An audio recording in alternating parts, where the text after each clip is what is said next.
예, 안녕하십니까. 3, 4월 달 그 기출문제 분석반을 좀 아쉽게도 인강으로 이제 개강하게 되었습니다. 뭐 아시다시피 이제 뭐 코로나 사태 때문에 지금 직강을 찍을 수가 없고, 그렇다고 해서 계속 이제 휴원을 계속 할 수는 없고, 그러면 선생님들이 아무래도 이제 스케줄에 문제가 생길까봐, 그래서 일단은 인강으로 먼저 좀 개강을 이제 하게 되었습니다. 그래서 제가 좀 인강이 좀 약해요. 이제 많이 안 해봐가지고 좀 어색한 게 있을 텐데, 좀 이제 선생님들이 좀 양해해 주시고, 자, 이제 본격적으로 이제 그 수업 들어가기 전에 간단한 OT 한번 하고 가도록 하겠습니다. 자, 먼저 이제 우리가 이제 기출문제, 자, 분석반입니다. 자, 여기서 이제 여기에 대한 간단한 OT를 먼저 하도록 할게요, 선생님들. 자, 첫 번째는 먼저 대상이에요. 다 아시겠지만 이미 이제 그 안내에서 다 나갔지만, 지금 이거는 우리 선생님 장수생 선생님들이 기출문제 분석을 들을 리는 없을 것 같아요. 그래서 당연히 이제 보게 되면은, 자, 요거는 초수 선생님들 대상으로 하는 거죠. 그래서 또는 초수에 준한 분들입니다. 그러니까 기출문제 분석이 뭐 아직까지 한 번도 안 해보거나, 아니면은 이제 뭐냐면은 했는데 이제 좀 엉성하거나 이런 분들을 대상으로 하는 거예요. 그렇기 때문에 저 이제 예를 들어서 이제 경험이 많으신 분들이 뭔가 이 기출문제 분석반에 뭐 새로운 게 있을 거라고 생각하고 수업을 듣는 거는 제가 봤을 때는 좀 비효율적이다라는 생각이 듭니다, 선생님들. 그렇기 때문에 좀 선생님들이 먼저 딱 처음에 이제 들어갔을 때 이게 아니다 싶으면은 빨리 이제 뭡니까? 난 대상이 아니야 라고 한다면은 이게 환불 조치를 하시는 게 훨씬 더 나을 것 같아요, 선생님들. 그래서 일단은 주로 이제 초수나 초수에 준한 분들을 대상으로 해요. 근데 여기서 또 하나 이제 우리가 고려해야 될 게 뭐냐면, 이분들은 뭐 어떤 거냐면, 자, 이제 핵심 개념이 정리가 된 분들이어야 돼요. 자, 핵심 개념이 정리가 된 선생님들의 한한 겁니다. 그러니까 그 핵심 개념 정리가 전혀 안 된 분들이 기출문제부터 먼저 들어야겠다, 이것도 안 돼요. 왜냐하면 여기서는 이제 핵심 개념 자체를 갖다 설명해 드리지 않아요. 자세히 설명하지는 않는데, 그렇기 때문에 요게 핵심 개념 정리가 먼저 되신 분들이 들어야 된다라는 거고요. 자, 두 번째는 자, 이제 우리가 이제 이 기출문제 분석을 할 때 목적이 뭐냐 이제 보게 되면, 자, 목적이 뭐냐라는 겁니다. 자, 먼저 예시답을 확인하는 거는 목적이 아닙니다. 그거는 뒤에 그 교재 뒤에 예시답을 다 달아놨기 때문에 선생님들이 알아서 보시면 되는 거고, 그리고 문제가 늘 말씀드리지만 똑같이 동일하게 반복돼서 출제되는 경우는 거의 없어요. 그러니까 조금 응용이 되겠죠. 그러면은 우리는 당연히 이제 무엇을 갖다가 이제 파악하느냐, 바로 이제 이미 출제된, 자, 주제, 그 다음에 개념, 뭐 이론, 뭐 이런 것들을 갖다가 먼저 파악하는 거죠. 즉 어떠한 주제가 또는 어떠한 개념이 출제가 되었는가, 이걸 갖다 우리가 알아야 됩니다. 그래서 요거만 알아도 좋지만 여기서 끝나면 안 되고, 뭐가 이루어져야 되냐면은 학습 전이가 이루어져야 돼요. 그래서 이 부분 자체가 매우 중요한 부분이라고 저는 생각을 합니다, 선생님들. 그래서 이렇게 학습 전이가 이루어져야 되는데, 여기서 제가 이제 그 간단하게 하나만 말씀드리면은 억지로 하려고 하면 안 돼요. 그러니까 학습 전이를 하는 데 있어서 이제 무조건 이제 학습 전이가 필요하다고 하니까 억지로 확장하려고 하지 마시고, 나름대로 출제가 가능한 부분이 있어요. 그러니까 너무 전문적인 거는 임용 문제로 출제되기가 어렵거든요, 선생님들. 그래서 방금 전에 제가 이제 그 카페에서 답변을 좀 달고 하는데, 어떤 선생님이 뭐냐면 2009년도인가요? 객관식 처음 할 때 2차 논술 문제에 대해서 질문을 해요. 근데 그 당시에 논술 문제는 어떤 거냐면 지금의 논술하고 전혀 다릅니다. 그러니까 쉽게 얘기하면 답이 없는 문제가 있어요. 답이 없어요. 그러니까 뭐냐면 자기의 견해를 쓰는 거예요. 그러니까 그 당시의 시스템 자체가 이제 지금하고 다르기 때문에 그러한 문항이 출제가 되는 거예요. 그러니까 그러한 문제 같은 경우는 지금 현재는 어떻습니까? 전혀 공부할 필요가 없는 거예요. 답이 없는 건데 어떻게 공부합니까? 그러니까 그런 것도 빼버려야 된다는 거예요. 근데 이제 선생님들은 학습 전이를 해야 되니까 왠지 이런 것도 해야 된다. 그때 그 문제가 뭐냐면, 이제 해수면 상승 때 해안 지형과 하천 지형에 어떠한 변화가 있느냐, 이 얘기예요. 그게 얼마나 어려운 건데요. 제가 전공이 지형학인데 그거는 답이 무수히 많아요. 그렇기 때문에 선생님들 그런 거는 억지로 학습 전이할 필요가 없고, 그래서 그 문제에서 이런 게 나왔어요. 작년에 출제된 이제 해수면 상승 요인 2가지 제시해라. 이런 것들은 답이 정해져 있어요. 그러니까 그런 것들은 이제 우리가 취해야 될 필요가 있다라는 거죠, 선생님들. 그래서 학습 전이라는데 억지로 할 필요는 없다. 그러니까 이제 선생님들이 이제 공부를 하시고 정리하다 보면 여기까지 좀 공부해도 될 것 같다. 요 정도만 좀 하셨으면 좋겠다라는 겁니다, 선생님들. 자, 그래서 요게 가장 중요한 거고, 그 다음에 이제 어떻게 되냐면 또 하나 이제 얘기한다면은 이제 우리가 늘 얘기하는 출제 경향을 파악하는 거죠. 자, 출제 경향을 파악하는데 이때 이 출제 경향이라는 게 뭐냐면 이런 거예요, 선생님들.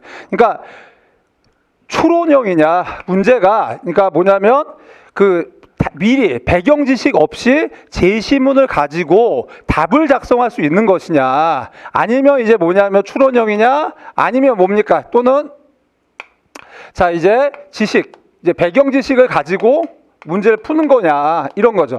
대부분의 문제들이 어떻습니까? 요게 대부분이에요. 예를 들어서 오늘도 이제 나가겠지만 추론형 같은 경우 작년에 대칭 당구, 비대칭 당구 이런 문제가 있었습니다. 이따가 이제 풀 겁니다. 자, 이런 것들을 암기를 해서 푸는 게 아니란 얘기죠. 이미 배경 지식을 갖고 푸는 게 아니라 제시문을 보고 추론한다라는 거예요, 선생님들. 그러면 왜 그렇게 됐을까? 자, 출제자들도 교수님들도 바보가 아니에요. 이게 너무 전문적이라고 한다면은 그런 전문적인 지식을 물어봐요, 우리들한테. 그럼 학부생 수준에서 물어본다면 당연히 뭡니까? 변별이 안 된단 말이에요. 그러니까 교수들 수준의 지식을 학부생한테 물어봐서 답을 요구한다? 이건 뭐냐? 변별이 안 되는 거예요, 이거는. 그러면 결국 그런 문제를 내려면 어떻습니까? 추론형이에요, 무조건. 그러면 그런 거를 선생님들이 접하게 되면은 그걸 갖다 뭐 하는 거야? 배경 지식으로 공부를 하려고 한단 말이에요. 그러면 안 되는 거라니까. 그거는 어떻습니까? 이제 조금 이제 뭐냐면은 이건 추론형이기 때문에 이런 유형의 문제는 걱정하지 말고 넘어가야 돼요. 너무 전문적으로 물어보면은. 자, 그래서 아무튼 이제 보게 되면은 요런 것들을 구별하는 게 우리가 이제 출제 경향을 파악하는 거죠. 그러니까 모든 걸 다 배경 지식을 모든 걸 다 가지고 이제 뭐냐면은 이제 문제를 푼다. 그렇지 않다라는 거예요, 선생님들. 자, 그래서 요게 이제 목적이고요. 그래서 세 번째 진행 과정은 어떻게 하냐면요. 진행 과정은 자, 먼저 전체적인 이제 뭡니까, 선생님들? 기출된 주제 정리를 할 거예요. 주제 정리를.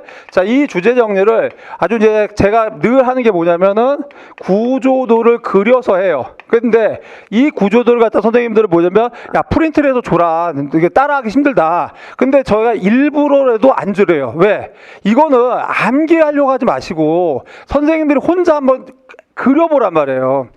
그 구조도라는 건 뭐냐면 제가 그린 구조도는 제 나름대로의 논리를 가지고 그린 거잖아요. 그러면 선생님들은 선생님들의 논리를 가지고 구조도를 그려야지만 그래야지 그것이 선생님들의 것이 된다고. 그런데 무조건 암기해서 하려고 한단 말이에요. 그래서 저는 안 드리는 거예요.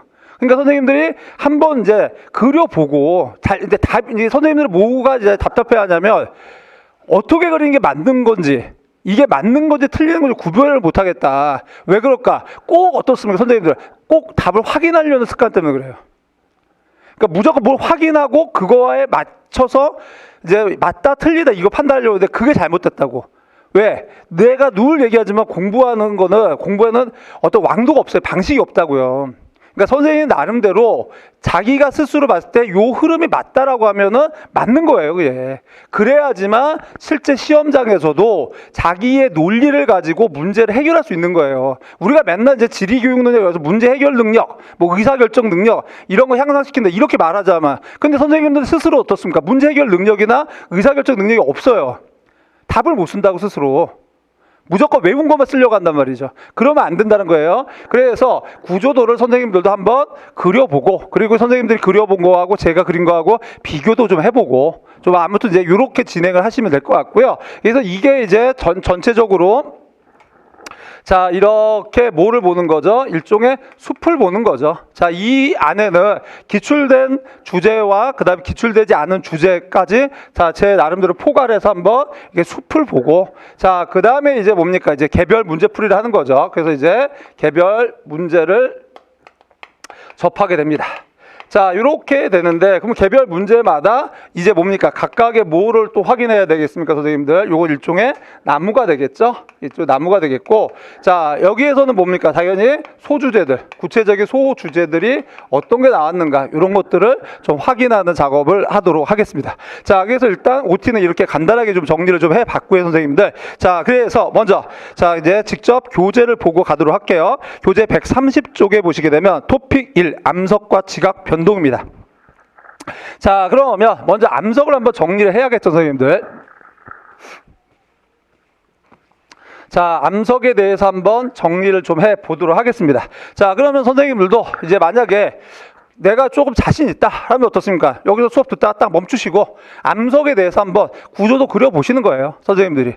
그러니까 이제 그거를 갖다가 뭐 구조도 그린다, 뭐 백지 인출, 뭐 이렇게 교육학에서 그런 용어를 쓴대요. 아무튼 이제 그런 작업들이 매우 중요한 작업이에요, 선생님들. 그래서 그게 결국은 그렇게 자기 스스로 무슨 뭐 백지 인출이든 뭐 구조도든 간에 자기 스스로 무엇을 그릴 수 있다는 것 자체가 결국은 그 지식이 이제 뭐냐면 내 것이다라는 걸 그 증명하는 어떤 하나의 이제 증거가 될 수 있다라는 겁니다. 자, 그래서 먼저 이제 암석과 관련된 거 한번 보도록 하겠습니다, 선생님들. 자, 그래서 먼저 자 여기서 이제 볼게요. 암석에 대해서 한번 정리를 해보겠습니다. 자, 먼저 암석은 이제 우리가 기본적으로 유형부터 가야죠, 그죠? 유형. 자, 유형에 보시게 되면 세 가지 유형이 있겠죠, 선생님들. 자, 그래서 일단 먼저 뭡니까? 이제 보게 되면 화성암이 있겠죠. 그죠? 자, 화성암이 있겠고, 그러면 이제 물론 이제 여기에서 화성암이 있고 퇴적암이 있고 변소암이 있습니다. 자, 그러면 화성암을 다시 세분화해 봅시다. 다시 두 개로 나눌 수 있겠죠. 하나는 뭐가 되겠습니까? 이제 보게 되면 분출암 이렇게 얘기할 수 있겠죠. 다른 말로 얘기하면은 화산암 이겁니다. 자, 제가 이제 이렇게만 얘기했는데 우리 선생님들이 분출암이 뭐지? 화산암이 뭐지? 이러면 개념 정리가, 핵심 개념 정리가 안 된 거예요. 그러면은 이 수업 못 들어요.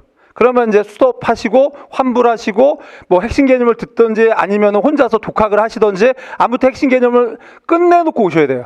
끝내놓고 오셔야 됩니다, 선생님들. 이제 여기서 분출암이 뭐고 화산암이 뭐고 이런 거 설명 안 하는 거예요, 여기서는. 여기는 이제 핵심 개념 정리가 되고 그 다음 스텝입니다. 그 다음 단계이기 때문에 이제 그 선생님들이 그거까지는 좀 이제 고려를 해 주셔야 됩니다, 선생님들. 자, 그 다음에 뭐가 있겠습니까? 이제 보게 되면 심성암이 있겠죠. 자, 그래서 자, 얘는 아시다시피 뭡니까? 마그마가 어디에서 바로 이제 땅 위에서 냉각이 된 거고, 자, 심성암은 말 그대로 뭡니까? 깊을 심자니까 지하 땅 밑에서 마그마 냉각된 거죠. 자, 얘를 다른 말로 뭐라고 하죠? 관입암이다 라는 거죠. 그러니까 이런 것들이 어떻습니까, 선생님들? 자, 이러한 부분들이 답으로 요구할 수가 있어요. 그런데 자, 문제도 안 보고 어떻습니까? 심성암 하니까 이제 어떻게 돼요? 이제 화강암을 답으로 이제 판단하시면 안 되겠죠. 왜냐하면은 심성암 종류에는 화강암만 있는 게 아니라 다른 암석들도 있다는 얘기예요. 그렇기 때문에 어떨 때는 관이밥을 답으로 요구할 수 있을 것이고, 어떨 때는 화강암을 답으로 요구할 수도 있다라는 거겠죠. 그죠? 자, 그래서 아무튼 자, 요렇게 이제 구분을 해봤고요. 그러면 이제 출제된 주제를 볼게요. 자, 출제된 주제에서는 이제 두 가지죠. 하나는 뭐냐면 광물 조성이죠. 광물 조성에 따라서 어떻게 나누느냐. 자, 요거는 뭡니까? 이때 광물 조성이란 건 뭐죠? 이때 광물에는 대부분의 화성암들은 규산형 광물이기 때문에 규산의 함량을 가지고 얘기하죠. 자, 그래서 이제 규산의 함량을 가지고 하니까 여기서는 자, 어떤 게? 자, 유문암이 제일 산성암이 되겠고요. 자, 그 다음에 안산암, 그 다음에 이제 현무암이 연기성 암이 되겠죠. 됐죠? 자, 그래서 우리가 보기에는 지금 여기서 유문암, 안산암, 현무암 나왔을 때 이게 뭐지? 이래도 안 되는 거예요. 입이 다 하는 거죠. 머릿속에서 오케이 하고 넘어가야 되는 거예요. 됐습니까? 자, 그 다음에 자, 광물 조성뿐만 아니라 어떤 게 있냐면 광물의 조직이라고도 표현을 합니다. 그러니까 요 부분을 암기하려고 하지 마시고, 이게 뭐냐면 표현 방법에 따라 다른 거예요. 광물 조직 대신에 뭡니까? 입경 크기, 이렇게도 표현할 수 있단 말이에요. 근데 선생님들은 광물 조직 이렇게 암기한단 말이야. 그러니까 우리가 이제 뭡니까? 이런 거잖아요. 어떤 하나의 현상을 봅시다. 이제 하나의 현상, 본질은 똑같지만 A라고 표현할 수도 있고 B라고 표현할 수도 있잖아요. 그렇기 때문에 너무 자꾸만 암기하려고 하지 마시고, 그 의미가, 그 문구의 의미가 그 문장의 의미가 무엇인지를 갖다가 파악해야죠. 출제자의 의도가 무엇인지 파악한다는 게 그런 거거든요, 선생님들. 근데 자꾸만 문구를 암기하려고 하시게 되면은 이게 오히려 괴로워져요, 선생님들.